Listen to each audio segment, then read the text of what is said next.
शेतकऱ्याला सांगू इच्छितो, शेतकऱ्यांना आणखीन 2-3 दिवसांमध्ये शेतीचे कामे आटपून घ्या, कारण की राज्यामध्ये जवळपास 1 तारखेला 1 तारखे ते 1 जून ते जवळपास 10-11 जूनपर्यंत दररोज भाग बदलत पावसाचा सुरुवात होणार आहे, म्हणून हा अंदाज लक्षात घ्यायचा। सुरुवातीला बघायचं झालं तर 1, 2, 3 तारखेला राज्यामध्ये सातारा, सांगली, पुणे, नाशिक, मुंबई, नगर, सोलापूर, उस्मानाबाद, लातूर या भागापर्यंत पावसाला सुरुवात होईल, म्हणजे 1, 2, 3 जून दरम्यान। त्याच्यानंतर 4, 5, 6, 7 जून नंतर राज्यामध्ये तो पाऊस थोडा पुढं सरकत जाईल, म्हणजे मुंबई, पुणे, नाशिक, सातारा, सांगली, सोलापूर, नगर, संभाजीनगर, जालना, बीड, परभणी, नांदेड, हिंगोली, लातूर, उस्मानाबाद आणि तसाच तो पाऊस यवतमाळकडे जाणार आहे, म्हणून हा अंदाज लक्षात द्यायचा। त्याच्यानंतर 5, 6, 7 जूनच्या दरम्यानमध्ये तो पाऊस परत आणखीन पुढं, म्हणजे सातारा, सांगली, सोलापूर, पुणे, नाशिक, मुंबई, तसेच नगर,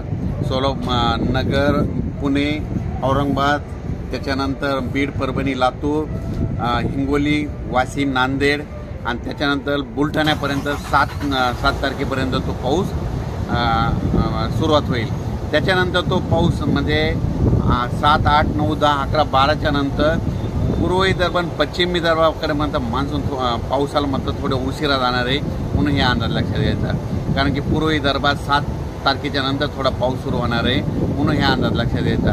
एकंदरीत परिस्थिती बघायची झाली तर राज्यामध्ये मान्सून म्हणजे केरळमध्ये मान्सूनला 31 आणि 1 तारखेला चांगलं पोषक वातावरण तयार झालेलं आहे आणि पोषक वातावरण राहील, त्याच्यामुळं आपल्या इकडं पाऊस चांगल्या तऱ्हेने पडणार आहे, म्हणून हा अंदाज लक्षात घ्यायचा।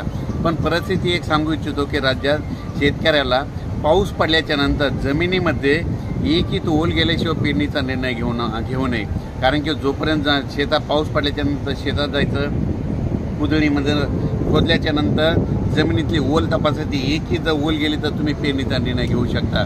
परत तुम्हाला एक सांगू इच्छितो, राज्यात एकंदरीत परिस्थिती बघितली तर राज्यामध्ये म्हणजे चांगल्या स्वरूपाचं वातावरण आहे, हे देखील तुम्हाला सांगू इच्छितो।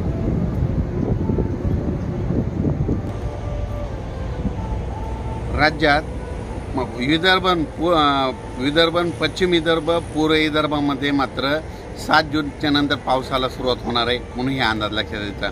पण एकंदरीत राज्यात 1 तारखेला फक्त सातारा, सांगली आणि कोकणपट्टी भागामध्ये पाऊस पडणार आहे, म्हणून हा शेतकऱ्याने अंदाज लक्षात घ्यावा। अचानक वातावरणात बदल झाला तर परत एक टेक्स्ट मेसेज टाकणार आहे आणि टेक्स्ट मेसेजद्वारे शेतकऱ्याला मेसेज येईल आणि एक यूट्यूबच्या माध्यमातून माझा एक स्वतःचा मेसेज होईल। थांबतो। जय हिंद, जय महाराष्ट्र।